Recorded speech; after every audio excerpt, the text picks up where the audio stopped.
নন্দন, hotel নন্দনের একদম সবথেকে উঁচু তলার ব্যালকনি থেকে রাস্তাটা দেখা যাচ্ছে। আর এই রাস্তাটা ওই যে চায়ের দোকানের ভিড় হয়ে আছে লোকের, সেখান থেকে তারা সব চা খাচ্ছে। আর এই রাস্তাটাই চলে যাচ্ছে বিচের দিকে। এখান থেকে যেতে খুব বেশি হলে 2 থেকে 3 মিনিট লাগবে। আর এই রাস্তাটা যে গাড়িগুলো আসছে এগুলো সব কলকাতার দিক থেকে আসছে। কলকাতার দিক থেকে এসে এইখান থেকে চলে যাচ্ছে এইগুলো নিউ দীঘার দিকে। আর পাশেই বাস স্ট্যান্ড। এখান থেকে জাস্ট 200 মিটারের মধ্যেই বাস স্ট্যান্ডটা আছে। 200 মিটার হবে না, 100 মিটার হবে খুব সম্ভবত।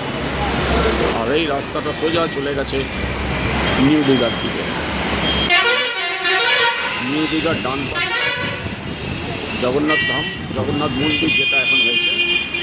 আর বাঁ দিকটা চলে গেছে নিউ দীঘা বিচ। আর এইখান থেকে ওই সমুদ্র দেখা যাচ্ছে, ওই সমুদ্র দেখা যাচ্ছে। আর খাবারের প্রচুর হোটেল এখানে আছে, তবে হোটেল খুব একটা ভালো নেই আমার যা মনে হলো। খেতে হলে নিউ দীঘার দিকে যে হোটেলগুলো আছে ওইগুলোই খুব খাওয়া আমার মনে হচ্ছে। আর এখান থেকে যে টোটোগুলো পাওয়া যায়, এই টোটোগুলো এখান থেকে রিজার্ভ করে গেলে 100 টাকা নেবে, আর শেয়ারে গেলে 20 টাকা করে পড়বে। কিন্তু তার জন্যে ওই স্ট্যান্ডে যেতে হবে। আর এখান থেকে মোহনা যাওয়ার জন্যে এই সাইডে এই দিকটাতে টোটো নেয় 100 টাকা করে। মোহনা যাওয়া, মোহনা থেকে আসা আবার 100 টাকা। মোহনাতে দেখার মতন আছে, ওখানে একটা মাছের হোলসেল মার্কেট টাইপের আছে।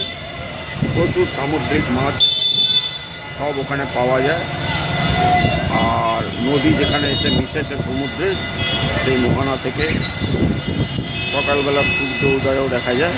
এটার জন্য অনেকে ভোরবেলা এখান থেকে বেরোয়। আর এই রাস্তাটা তো আগেই বলেছি, এখান থেকে সবাই যাচ্ছে, এখান থেকে সবাই যায় এখানে সমুদ্রের দিকটাতে, সমুদ্রের দিকে চান টান করে আবার ফিরে আসবে।